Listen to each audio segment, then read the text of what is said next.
Outlaw Nation fans, welcome to another spoiler review here on the Outlaw Nation. I am the Outlaw John Rocha, joined by my fellow geek buddy over there, Shannon McClung. How are you? Oh, you know, my hands are tired from chopping. My feet are tired from kicking. So I got to rest up. Don't we all?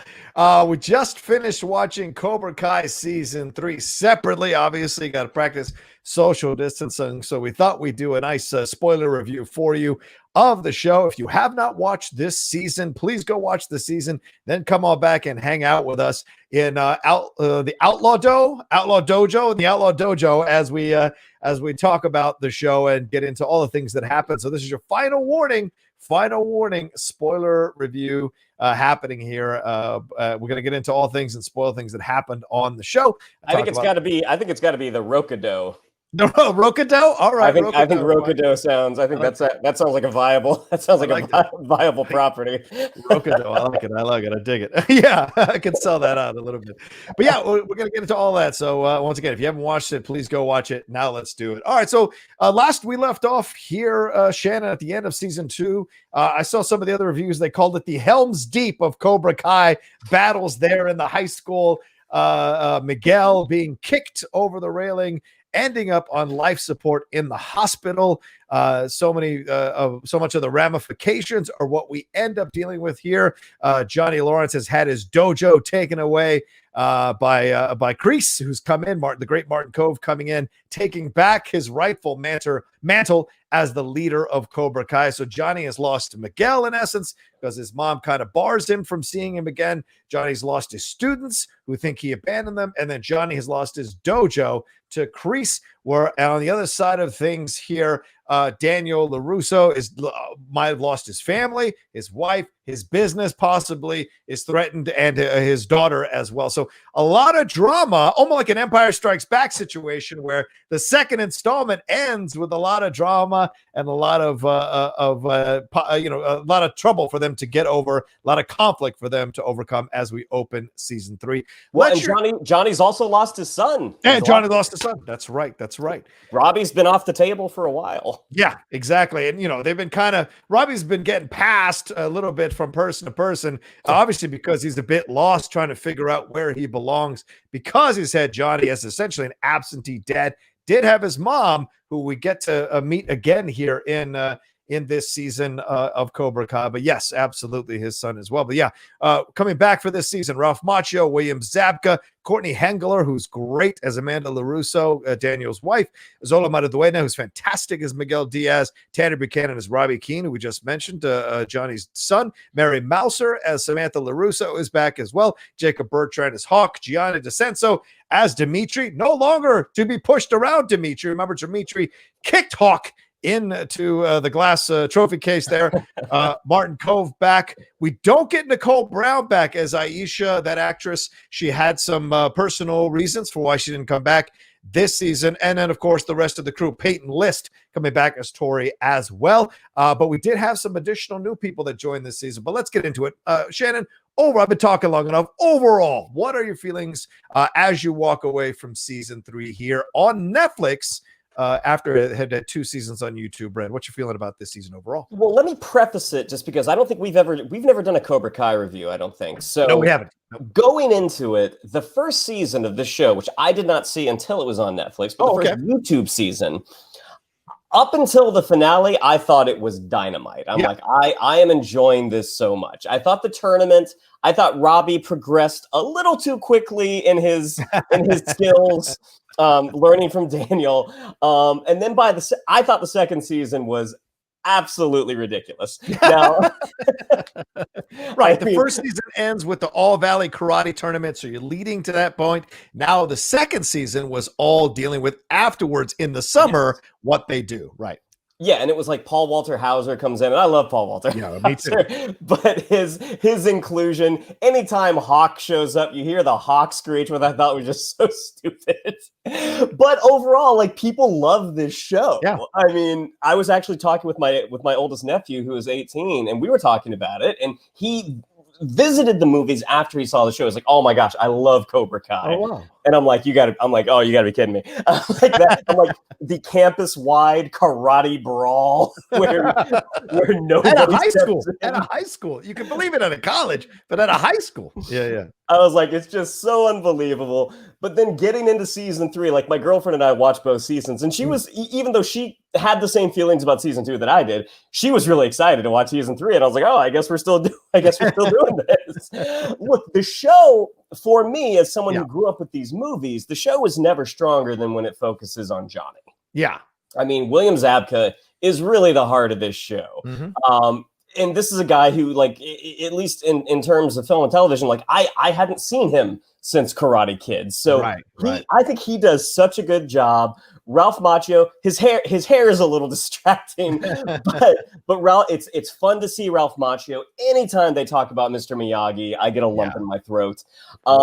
The storylines for the kids, I'm not quite as invested in, but my nephew, who is that age, loves it. So far be it from me to be like, hey, this show is bad because of this, and that. It's me saying, look, this part of the show I'm not necessarily on board with, but I really love when they focus on Johnny. Yeah. And with the guest stars that they had coming in from from Karate Kid 1 and Karate Kid 2, like there were some actual moments where I was rolling my eyes and then I was wiping away tears. Yeah. So, and when season 4 comes out, you better be damn sure I will be watching that again. Yeah. I'll probably watch the entire season over a weekend like we did this time. Yeah. Look, these creators, they have tapped into something that is not easy to do because going back to the 80s, well, it can have mixed results. And the fact that Karate Kid wasn't necessarily a huge property that transcended decades, like people who grew up in the 80s and the early 90s, we knew them, but even some of the cast, the younger cast, they had talked about like, we didn't know what this was. Yeah, Mary Mouser said that in a recent interview, like she overslept for her audition for this show. And it wasn't until her boyfriend like woke her up and she was going to skip the audition. And he said to him, what character are you doing? Samantha LaRusso. LaRusso? You better get your butt in there and get that audition. And it was after she did the audition that she went home and watched all the Karate Kid movies back to back. Yeah. Right. And as silly as I found the show at times, we had a blast watching it. I mean, again, I can't take off my critical actor hat or writer hat long enough to be like, oh, this is brilliant. It's not. But it is a lot of fun.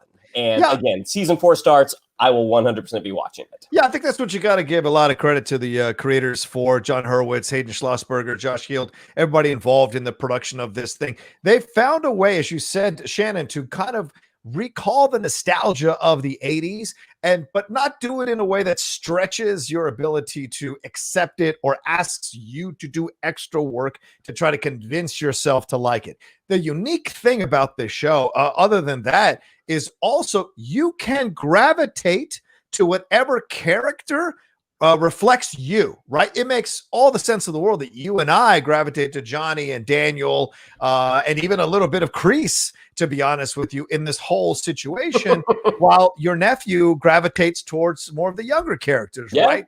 The characters that are involved there when you with Miguel and Robbie and Samantha and Tory, all those, and Hawk, all those storylines, Dimitri, all those storylines weaving in, they make sense for them. And I think that's what's so great about the show is that each of those sections you can find a connection to. Even some people might, even some of the wives who watch this, they are girlfriends who watch this, they might connect with Amanda's story, being married to a guy who won't let go of a grudge from his high school days. How many men are men children who can't grow past a certain age, are stuck in a sense of arrested development emotionally from high school because of issues they haven't gotten past yet. So there are entry points into this franchise and into this series that I think are really great, and they give enough life to all those sections to make sure you can feel satisfied by the end of the season. I will say this, I enjoyed the season, and I hear your criticisms or your drawbacks a little bit. I agree. Some of the acting involved by some of the younger actors in this. I didn't 100% reach those levels and depth that you want them to reach. And I don't know if that's the script. I don't know if that's their abilities. I don't know, but I didn't quite get it. I'm like, you want to see great acting about teen, watch Euphoria. That is some level, next level stuff on HBO. This is more of a relaxed, fun, for lack of a better term, approach to high school years, along with some ass kicking karate, along with some life lessons for those of us who are old enough to get the life lessons. And certainly this season highlights all of that as we go on Johnny's journey of kind of putting away his grudge against Daniel, and Daniel's journey against putting away his grudge with Johnny, while John Kreese is getting his back story as well with Vietnam. I think we should just jump into the show. I mean, there's so much explored here, Shannon, that surprised me on a number of levels. It's very clear to me that this show says no bully, no evil person doesn't have a story to tell or a past to them that might redeem them in your eyes, or at least give you a fuller picture. And you can still decide not to like this person, but you have a fuller picture of what constructed this person. Certainly first season did that with Johnny, and then the second season with Hawk, and then this third season, now we're getting more of the behind the scenes with John Kreese and the Vietnam stuff, and him fighting off a bully who was, trying to physically assaulting his girlfriend. So you're seeing all these levels of how they take these experiences and turn them into positive or negative things to do with their lives. It's a fascinating decision to make about the characters in this show. Yeah, it's interesting going into the flashbacks to Vietnam.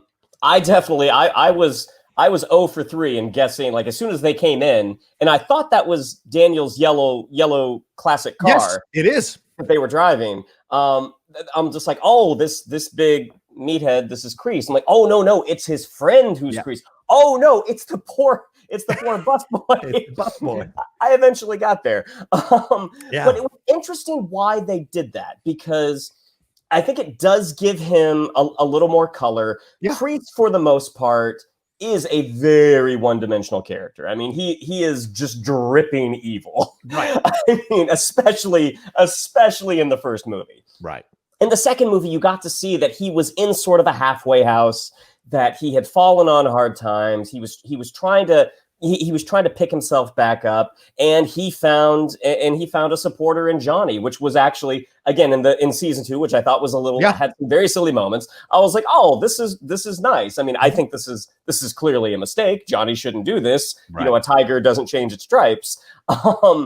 But it was really interesting that they are attempting to give Kreese a little bit more of a justification as to why he turned out the way he turned out. Yeah. I don't think we fully got there, because I still think the guy who was rescued in Vietnam is a far cry from the guy who's encouraging his students to go break into a guy's house. Right. But it is an interesting journey, and I imagine that we will be seeing more Vietnam flashbacks going forward. Yeah, and I think, and this is, it's a dangerous thing to throw into a show like this, because once again, this show is not, it tackles some heavy themes, but it's certainly lightweight. It's not like, whoa, heavy, it's not like, I'm saying, so to me, throwing Vietnam, which is a very heavy topic, and Shannon, we're reviewing this on the heels of reviewing Wonder Woman 84 with our other fellow geek buddy, Michael Vogel, and talking about some of those 80s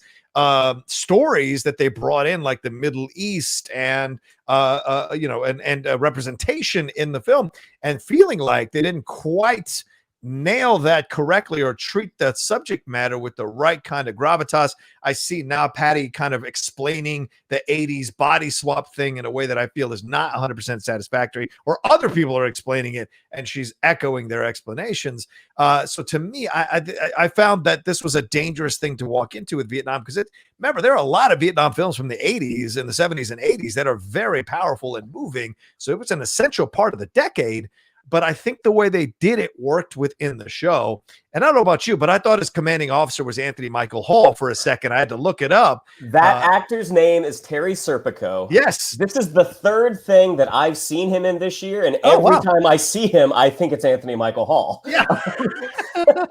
He got a little bit of that look. Yeah. He was in the second season of Yellowstone. Oh, okay. With Neil McDonough. He was the other brother. Right. And he played Rosie Perez's husband in The Flight Attendant on HBO Max. I got to watch that. Okay. Like literally every time he pops up on screen, like, oh my gosh, it's Anthony Michael Hall. My girlfriend will say, just because it's a guy who's used to be blonde and has gray hair now, it doesn't make him Anthony Michael Hall. No, the facial structure is similar. So I get it. The fact that we both, but I thought they handled that thing. I actually thought they handled that thing well. They didn't disrespect it. They showed you that this was a guy who had this love. They had his commanding officer Terry Serpico doesn't tell him that his girlfriend has died in a car accident and wrapped the car around a pole, as he describes it, sadly.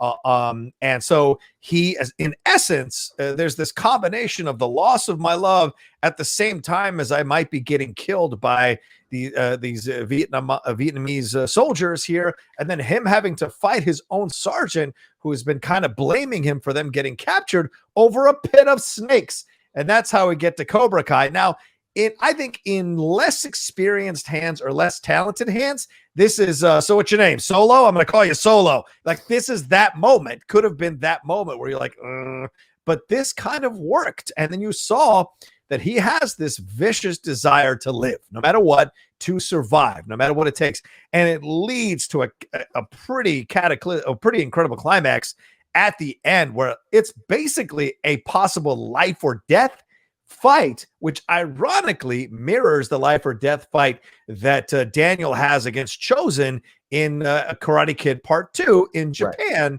Right. So they were making a lot of connections throughout the series. Let's get into that next. How did you feel about the Japanese episodes? The 2 episodes here we had where he went to Okinawa and then back to Miyagi's village and was reacquainted again with the girl he had a connection with in Karate Kid Part 2, and Chozen. Both those actors coming back to play those parts again. What was your feeling about that? I thought that was awesome. And I love the fact that they actually went to Okinawa to film it. Like Karate Kid Part 2, they shot that in Hawaii. Yes. And so the fact that that Netflix gave them the money to go over to, Japan to shoot, portions of 2 episodes, I was like, oh my gosh, this is so cool. And, having lived in Japan, when they, roll up on the shopping plaza, the village, and I mean, it was very reminiscent of what I remember. I was like, oh yeah, that is exactly what a Japanese shopping plaza looks like. Right. Like you see the KFC with the kanji, you see the Subway. And like I was really curious how they were going to, like, Kumiko, I figured, like, yeah, that's an easy thing to do. Like, I imagine he's going to see her there, and as soon as you saw the little girls dancing, I'm like, oh, it's Kumiko. When Chozen came in, I was like, okay, how is this gonna resolve itself? Because these guys, ended on, like, Daniel showed him mercy, but Chozen clearly wasn't happy. I mean, Sato was his uncle's name, right? Yeah, Sato from Karate Kid Part 2. I mean, Chozen was defeated at the end. He was and probably a bit humiliated in front of, like, he made this huge entrance, this huge thing, and he was defeated. Right. Seeing them together, especially before you see that turn in Chozen's character, was really enjoyable. Yeah. Watching Ralph Macchio tiptoe around something is very entertaining. Yes. That he's never more alive as an actor than when he's in an uncomfortable situation. And really, this is Daniel LaRusso, right? Let's not forget this. This is not Ralph Macchio playing Ralph Macchio. He's playing the Daniel LaRusso character. And the Daniel LaRusso character, all through the first 3 Karate Kid movies, is constantly in situations where he's out of sorts or imbalanced, and he has to kind of navigate awkward situations and what have you. So it's no surprise that they keep going back to that well with Ralph Macchio, because he does such a great job of bringing those colors and those layers to Daniel in those situations. It's certainly the same thing here. And he's so genuine when he sees Kumiko again, actress Tamlyn Tomita coming back, and they have such a great interaction. So when Chozen shows up, which is played by Yuji Okumuto, you're like, oh crap, and here we go again, right? It's almost like the Johnny thing from season 1 all over again. They have to have their kind of like circling each other. And I love that Chozen doesn't say a word to him, and that Kumiko hires him to it's not hire, but asks him to show Daniel around Tomi Village again, and all of that. And they have these interactions. And once again, Daniel was having to confront his past and kind of navigate this previous conflict, but also the show shows you Chozen has changed, and he asks for forgiveness after all the stuff they go through, and he kind of throws this idea that Miyagi maybe didn't tell him the full truth about everything, and shows him this awesome new move that can debilitate an opponent temporarily. All of that, in essence, to then have a moment to apologize to Daniel for who he was, right? This idea of, again, 30 years later, you've grown as a human being. You have some sort of self-reflection. You've paid the price for the mistakes of your youth. Again, the show does that with yet another bully, another possible villain, giving you this other perspective to look at. I find this to be such a fascinating decision by the creators of the show, man, to be honest with you, because it could be dangerous to be like, well, then who's the protagonist or who's the antagonist? If everyone is, you can find reasons, but it's more about fleshing these characters out so you can make a decision for yourself which way you want to go on this. And I think the chemistry between Chozen and Daniel was great to see again, to be honest with you. I loved these two episodes very, very much. Agreed. I definitely think these were two of the strongest episodes, especially the scenes in Okinawa. And thematically, with the first three movies, it was always what was the new move that Mr. Miyagi was going to teach Daniel. Right. You know, yes. The first movie, it's the crane kick. The second is the hand drum. The third, it's like a kata, I believe. Yeah. And this is the first time we've gotten this in Cobra Kai, because it's the first time Daniel has been in a position to be taught again. Yes, great point. And ironically, like, in Tomi Village again, ironically, by a student who was also taught Miyagi, but who was taught by Miyagi's teacher, taught Miyagi and Sato taught his nephew here.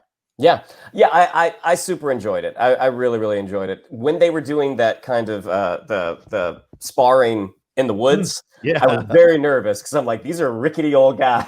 I really hope one of them doesn't break a hip. I hope that's not the turn. Listen here, pal. Listen here. They're not in their 70s, okay? Need I tell you? Liam Neeson is still rescuing people in action movies in his 70s. So. Yeah, he's not doing high kicks. I don't think they were either. I think those were stunt doubles. Well, I think when the camera was on them, when it was them, those were like mid kicks. Yeah, that's fair. Absolutely great stuff. And of course, the lesson there. And of course, it ends up working out because Daniel goes to Japan, which organically makes sense in the course of the show, to kind of save his business, because his business has now been attached to this fight that happened at the high school, and we should kind of indulge that a little bit too. This essentially becomes kind of shades of Footloose. They even say it in a meta way. Let's not turn this into karate Footloose, because the council wants to essentially stop all fighting in the school, and now they have this whole thing of violating personal space. And of course, our bullies, who are the Cobra Kai kids, are instigating interactions with Dimitri, with Mary Mouse, with Samantha. All those things are happening, and Tory is indulging it as well at times to try to kind of skirt around the rules, as bullies would do. The skirt around the rules. Oh my God! It look like the good people are actually the antagonists, because Miyagi-Do is essentially blamed for the fight, right? And so it all culminates in this council member meeting where they are deciding whether to even have the All Valley Karate Championship that year. Yeah, what a great shot of Kove, Zabka, and Macchio all sitting down. Just such a great shot. Boom. That was such a great shot. And what was so, especially after like they were doing the whole personal bubble thing, and Hawk had antagonized Samantha.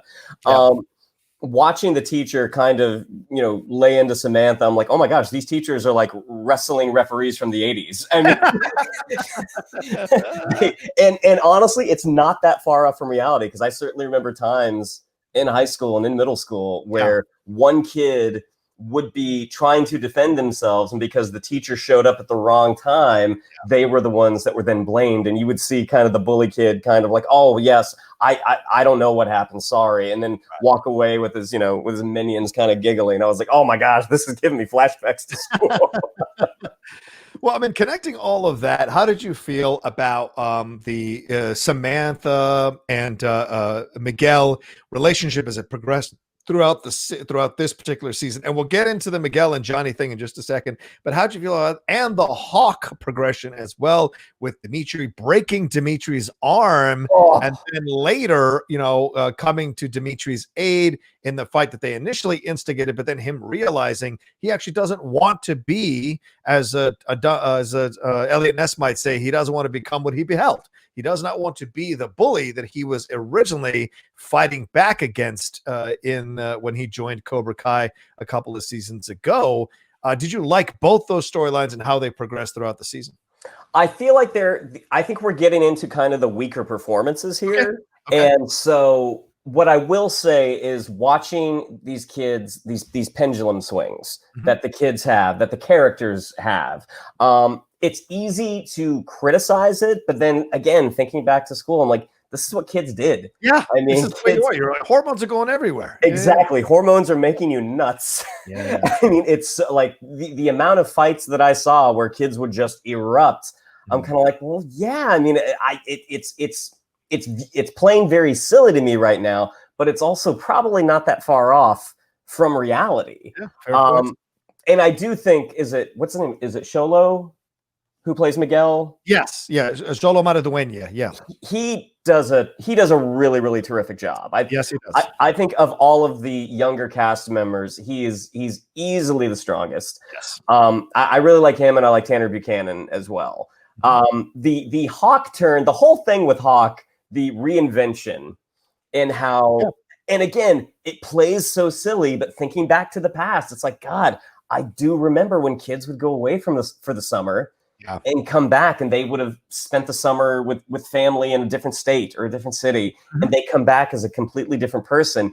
I mean, Hawk has always seemed kind of like a silly character to me, except when Kreese brings in the new students, and he literally is just pummeling this guy. I mean, that was a Fight Club shot. I mean, that's Edward Norton beating the crap out of Jared Leto. Because once again, he feels threatened, and because he's got this kind of outlet and these skills, he is solving the problem with his fists, right? Yeah. He's taking this out, and he even stares down the Asian kid who used to bully him, and Kyler, making fun of his lip. He even stares him down after he finishes pummeling his buddy.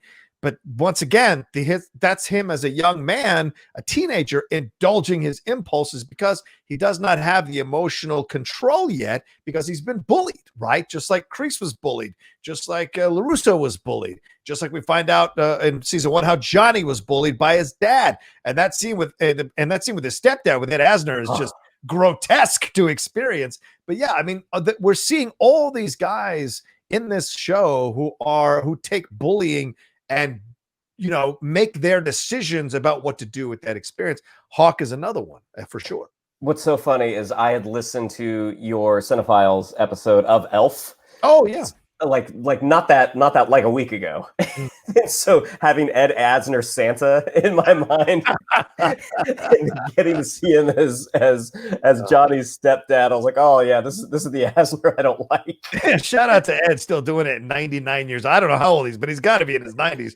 Shout out to him, still getting it done for sure. All right, then let me ask you about the other relationship here. We see Johnny and Miguel. Shannon, the Johnny School of Physical Therapy. I mean, I tweeted that they'd shut this down within a week, but he's got one student or one patient, and he is trying to figure how to get him to start walking again, and it ends up working with these unusual tactics of setting his shoelace on fire, putting a nudie magazine or a magazine with scantily clad ladies on a fishing hook away from him to try to get him to stand, and then finally taking him to a Dee Snider concert, and then eventually it's him fighting back. It is Miguel fighting back against Johnny and yelling at him to get him to stand up and retake his life instead of being a quitter. That gets him to finally stand up. So an unusual program for sure, but it ends up working. What'd you think about all of this? Yeah, Johnny ain't Miyagi. I mean, he gets results, but yes, he's not. But I thought it was interesting that the first attempt, which is basically setting him on fire, Yeah. followed by the nudie mag on the fishing pole, which is, again, it was a very 80s, very 80s move. But the first time that you actually saw results was from something positive, which he was having fun at the concert and tapping his foot. I was like, oh my God. I'm like, I really, that was one of those moments that I was like, oh God, this is actually, this is touching me right now. I mean, and again, William Zabka, he just does such a good job in this show. Like, he's so dialed into this character. Like on Netflix, they have this thing, I think it's called After Party, where they have with like David Spade hosts it with 2 other comics, and they chat with some of the cast. And I don't think I've ever seen an interview with Zabka, the guy. And just listening to him, I just expected him to be Johnny. Yeah, right. And so not the same. I'm like, oh, this is a very intelligent, well-spoken guy, very funny. Yeah. So happy that he's having this little renaissance. Yeah, and he was very uncomfortable about coming back into the limelight again. And with Karate Kid, he spoke about it. I think when I was at Collider, we tried to land him for an interview initially, and there were some conversations about how we would do this, and the conversations with his representatives, because he's very much not into the social media stuff and into being, walking into, he does his own thing. And so walking back into this later on, there's the potential to be ridiculed, to be made fun of. Social media is not kind even to people they like sometimes. So it's like, imagine what it's like if you come back and they don't like, there's like an old man trying to recapture his youth type thing. It could have gone really bad. But yeah, I agree with you. Every interview with him that I've seen, he's very intelligent, very relaxed, very fun to listen and to hear his thoughts on all of this. And it's nice. You couldn't want this for what you feel is a cool dude. You couldn't want this more for someone that you feel is a cool dude. And Macchio as well. Of course, Macchio been doing it for a while, so he still has his moments where he talks about it, and it's really great to see. But yeah, all of that for sure. And I think Zabka I think his storyline throughout this season was great to watch as well. His old antics pop up. I mean, him and LaRusso having that fight with those guys in that chop shop, that was badass. But once again, it's 2 different philosophies, right? His is just too aggressive to handle the situation. Daniel's is more of a let's have a conversation and figure this out. We don't have to get into the fights. And so that you see all of that, and Johnny's way of doing things works for Johnny to a degree. Daniel's way of doing things works for Daniel, but both of them still encounter conflicts because of their stubborn desire to do things their way. Yeah. And the idea that this many fights happen. Yeah. I mean, people would be in jail, man. You can't do this in real life. That is definitely one of the aspects. Is like, wow, no one ever thinks of just calling the cops in any of these situations. That's true. I mean, maybe when you're taking on a couple of local garage toughs, maybe calling the cops may not be the best move. Yeah. But watching them, like, I love it when they're together. And as entertaining as them sparring is, both verbally and physically, I love it when they get along. Yes. I mean, season 2, when they went out and got drinks, I was like, this is such a blast. I know you can't give us this a lot because then the show ends. But this is so satisfying right now. Yeah. I mean, and we haven't gotten to the biggest guest star. I'm holding out on that one. I got one more question to ask you. Then we're going to get into that, and that is, what did you feel about how they handled Samantha's journey here and Peyton List's journey in this season? Because Samantha, obviously, a little bit of PTSD from the fight, the scars, her trying to come back to the high school, then coming home because it's too much to take, then reigniting the fire with Miguel, and then Peyton List's character, I think Tory is her name, her saying, being part of Robbie's journey as well, her saying how, you to Miguel, you're just going to call me crazy. Is that what I'm just crazy? Everyone else thinks I'm crazy. So she's got her own stuff to work out as well. And what did you think about how they handled both of these young actresses' journeys in their characters in this season? I think story-wise, I think Tory was probably a little more satisfying.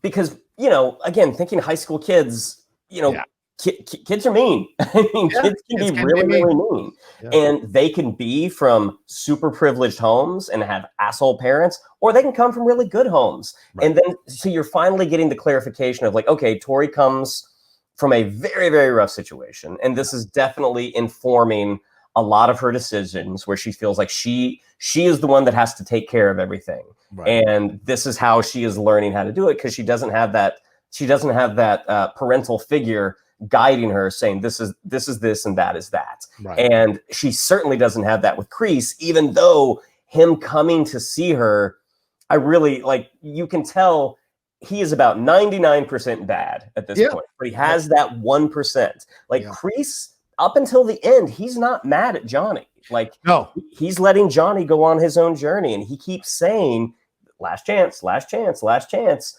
And because he does want him back. Like, I think he does think of Johnny as the son that he never got to have. Yeah. And yeah, I mean, it's Tori's story was a little more satisfying than Samantha's. I think Mary Mouser's performance is kind of weak. And her PTSD storyline, it just, I mean, I understood what they were going for. I don't feel like it was probably executed as well as it could have been. Okay. I just don't, it's just one of those situations where the actor and the material, they're just, for me, it's just not meshing. Yep, that's fair. I totally understand that. I think so. I think Mary, you know, she's good. I think she's a good actress, obviously, but I think some of the beats didn't quite hit as hard as you would like them to when they were going through her journey and stuff. And I think Peyton List does a good job with it for sure. And I think they're laying the groundwork for Peyton List to be the other one that next season kind of turns on this whole situation, and we get a little more of her background, because she just kind of alludes to the fact of the stuff that she's endured as a young girl in her life from her upbringing and what have you. So we'll maybe get more of that as we go into the second season, the fourth season. There are some hardcore exchanges as well throughout this season. I mean, this one kid, the smaller Asian kid and the kid with the glasses, like, if you died, I would go to your funeral. What? I mean, just a little. Once again, like you said, Shannon, it proves your point.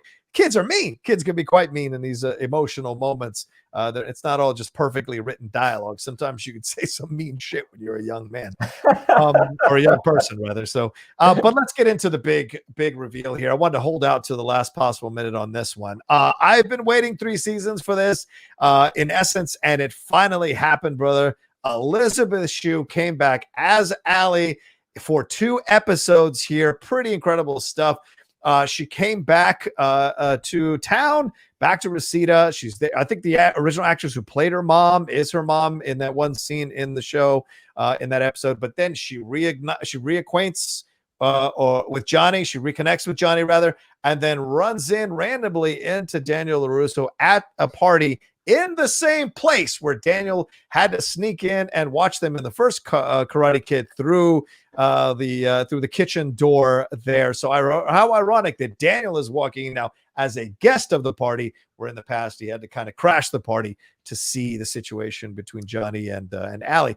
Johnny shows up in a white coat. In a white coat. Boy. Exactly. And the spaghetti comes close to being poured on him again. So what is your feeling about, what was your feeling about seeing Elizabeth Shue in this character? And she was playing Allie. She wasn't playing Elizabeth Shue. She was playing Allie. I really appreciated that.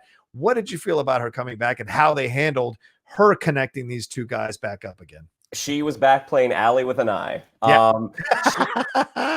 Elizabeth Shue in the right role, she is just so charming. Yes. And again, I'm thinking Karate Kid. I'm thinking Adventures in Babysitting. Absolutely. Like as silly an 80s movie as that is, she's so freaking good in that movie. I wasn't sure. I'm like, how are they going to work this out? Thinking back to season 2, like I know they obviously would love to get her because she's probably the biggest name that would be associated with the property. I'm like, how are they going to do this? And the way that they were able to reach out through Facebook and watching her come back, it's just she wears that role just like a glove. I mean, it's just perfect for her. Like, I know her performance in The Boys, I was a little like, I don't think you played Devious that well. But her in this, I was like, God, she is just so freaking charming. And it is not a shock that 2 dudes would fight over this woman again. Yeah, absolutely. We do. And it kind of helps out storyline wise that she's no longer with the doctor. And of course, her own journey of being the perfect one, having to do the perfect thing all the time.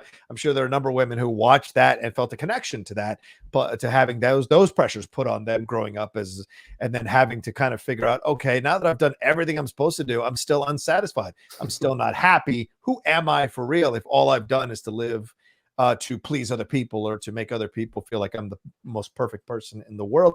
And she has those interactions with Johnny. They come close to kissing after being at the park, in the same park that they golf and stuff there from Karate Kid, for the first Karate Kid. And then of course, Daniel and her. And I love that we got to find out once and for all how the breakup between Daniel and Allie actually happened. Shannon, you and I are about that age where we've had these interactions with people from our past and hear the actual stories or hear their points of views on the stories, and because you can hear them now because enough time has passed where there's not that emotional component to it. And she lays it out that Daniel got jealous of this guy she was hanging out with from UCLA who was just a friend. And remember, in Karate Kid 2, Daniel paints it like Allie went off with some guy from UCLA, but in fact, they were never actually together. It was Daniel being jealous. Allie didn't like it, said some comment, and that was that. So did you like that situation? Everything with Elizabeth Shue, I thought was dynamite. I love the dynamic that Elizabeth Shue had with Courtney Hengler. Yeah, Hengler, right. The talking. Yep.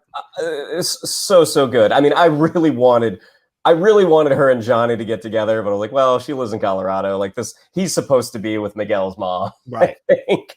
But yeah, everything with her was great. And again, you get that, you get those moments where Daniel and Johnny are not at each other's throats. I mean, there's barbs being tossed back and forth, but you get to see like these old friends revisiting these sort of shared memories. Yeah, this part of the show is what I absolutely love. Yeah, me too. I mean, as someone who had that experience of someone coming from the past through a Facebook message, it was a little too close to home at times, and reacquainting with that person and what that can lead to. So it was a little too close to home at times, but it felt very real because I've experienced it. So I was like, wow, this is fascinating to see, and it totally worked. And she was there to essentially, and she served a really good role. She was there on her own journey to figure out who she wants to be, but also kind of telling these two dudes that they're more similar than they actually think, Johnny and Daniel, and that maybe they'd solve things a lot better working together and putting aside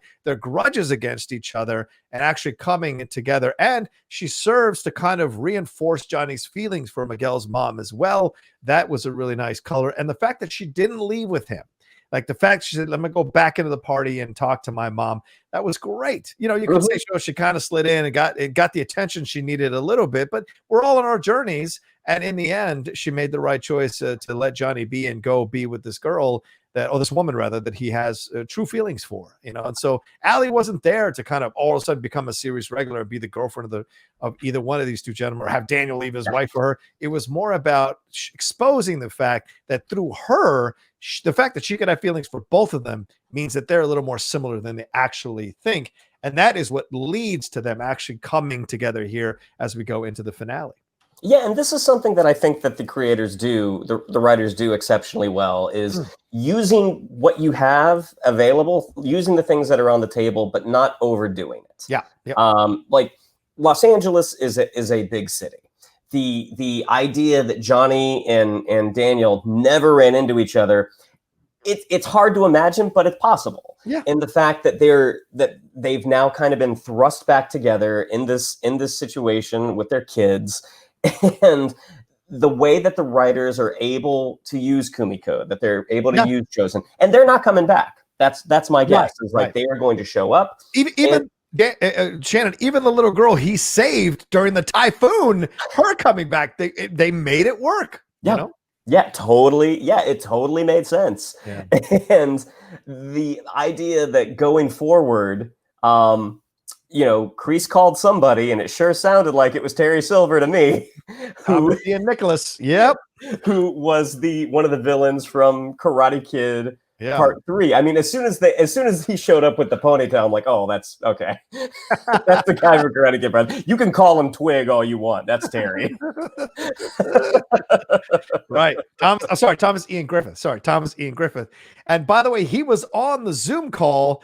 They recently I think they did for Yahoo, or it was for Josh Gad. They reunited apart. Yeah, reunited apart. So Josh Gad, they brought all the Karate Kid people, and Thomas Ian Griffith was on that call. So that to me tells me that's who Martin Kreese was calling in that moment there. So and we see at the end that Johnny and Daniel come together to teach essentially a combined class, dojo at Miyagi-Do. So they are now working together, and the way you can keep them working together is to get a bigger baddie, and the bigger baddie is Kreese, and above that is Terry. So what's that going to lead to here?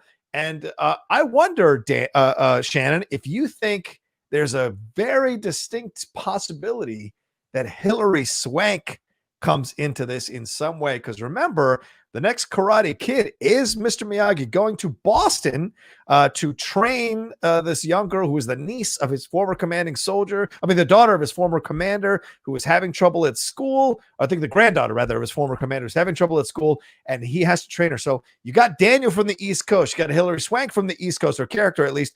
Is there a possibility that she comes in to kind of counter Terry in this 4th season? What do you think? I mean, at this point, Hilary Swank would be the get for the series. But at the same time, Daniel, we don't know if there's any sort of relationship between that's true Macchio's character and Hilary Swank's character. I mean, the common thread there is Miyagi, who is gone. Mm-hmm. I mean, unless Daniel finds a letter where he's like, hey, here's this other kid that I've been looking after. Right. Is it possible? Sure. It's not something that I can imagine happening, but I also couldn't imagine that there was going to be a show based off of the Karate Kid 30 years later. So, sure. And remember, Miyagi sends Hilary Swank's, I think, grandmom or mom, I think it's the grandmom or mom, to LA to be in his home. And I'll be damned if he didn't let Daniel know, hey, this lady's at the house, make sure she's taken care of, make sure she's got anything she needs. So there's a real possibility that you can make that connection in that way to kind of counter Terry. And maybe that's the 5th season. I don't know. But I mean, they did say they wanted to do 6, right? I think that was what I read. So maybe there's something there, because remember, Hilary just did a series for Netflix called Away. Now that it's at Netflix, that's a whole nother level than YouTube Red, and the people you can attract to be on your show because of the visibility of the show now becomes bigger. The net is wider. So I think there's certainly a possibility of bringing Hilary in for an episode or 2 and pay whatever rate you need to pay, because I think that'd be great to see. All right, well, let's wrap up here this spoiler review. We've been going on for like 45 minutes. Shannon, any final thoughts about this season of Cobra Kai here? Because we end with this cataclysmic battle between between Daniel and Johnny and Kreese and Johnny's son, all getting involved in this battle. Almost life or death. We're seeing, was it a katana? Oh, wait, what is that? Is that the sword? It's a sai. The sai. The sai gets used, and possible death is on the horizon here. But it gets settled that this is all going to, because of course, it's all going to be settled at the All Valley Karate Tournament. Whoever wins that gets to keep their dojo or dojos. And we didn't even talk about Eagle Fang. I think the less said about that title, the better. But I mean, whoever wins gets to keep their dojos. If Johnny or Daniel's student wins, Cobra Kai has to cease to exist, or I think they hand it over to Johnny. But if Kreese wins, if his student wins, then they have to disband both Miyagi-Do and Johnny's Eagle Fang. So how do you feel overall about this season here for Cobra Kai? Look, this show is connecting with a lot of people. So by all means, if you haven't seen Cobra Kai, I can't imagine you would be watching a spoiler review for the 3rd season if you hadn't. But yes, for some reason, if you haven't seen Cobra Kai, go watch it, because it is a blast. I mean, as many eye roll inducing moments and as silly as I think it can be from time to time, it's got its hooks in me. I keep coming back. I definitely thought season 3 was better than season 2. but I don't think it quite reached the levels of season 1 where I was legitimately invested. I could not watch that show fast enough. Right. Look, season 3, very enjoyable. I love the shorter run times. You can just fly through this show. I mean, I think their longest one was 37 minutes and their shortest one was 26 or 27 maybe. Yeah. But yes, the season was a blast. Yes, it's silly, but this is not the type of thing that you're going to see any Titans of the Craft. you're going to see a fun homage back to the 80s. Absolutely. I echo your sentiment 1,000%. Yeah, there are moments where you go, oh boy, or but like overall, those are rare. Oh, those are not anywhere near in the numbers that you go, oh man, oh cool, yeah, that's great. Like you enjoy the show so much more for the chances it takes as well. And look, this season expanded its scope, and I like that. You like to see that, and the show didn't suffer for it, and that's a positive. So you look forward to see what they do in season 4. This was an enjoyable season, some really fun stuff that went down, some really great acting work from a majority of the actors in this thing, and the storylines made sense. All of it threatened to Daniel's business, also threatened to Johnny having to fight to get his Cobra Kai back. Then Martin Kreese's storyline as well with Vietnam, all of it leading to what will be probably a very tense and action-filled season 4 all over again. Plus, the genius of the show, the meta genius of the show can't be denied either. So this was a fun, I agree with you. I wasn't the biggest fan of season 2. Thoroughly enjoyed this season, closer to season 1 in that way. So I enjoyed that, and I look forward to season 4 as well. All right, well, that's our spoiler review for Cobra Kai season 3. Let us know what you thought down in the comments section below. Was season 3 your bag, or was it not your bag? What did you enjoy? What didn't you enjoy? Whose performances did you enjoy? Whose storylines did you enjoy? Let us know down there in the comment section below. Remember to like this video as well and share it on social media for people to get involved with people to hear our thoughts about it, and subscribe to the Outlaw Nation channel down below as well. Shannon, thanks so much for joining me. Where can they find you, my man? Yes, if you'd like to follow me on social media, on Twitter, it's at Shannon_McClung, on Instagram, at Shannon the Geek Buddy, and you can see me every week with Mr. Rocha and our other Geek Buddy, Mr. Michael Vogel, on the Geek Buddies. All right, so that's it from us. Thank you so much for watching this spoiler review. You guys take care of yourselves. Follow me at The Rocha Says on Twitter and on Instagram. And remember all the good lessons that they taught you through this season. I think there are some real gems, some real pearls throughout the storylines this season that you can take into your own life. All right, that's it from us. We'll talk to you next time on another spoiler review here on the Outlaw Nation channel.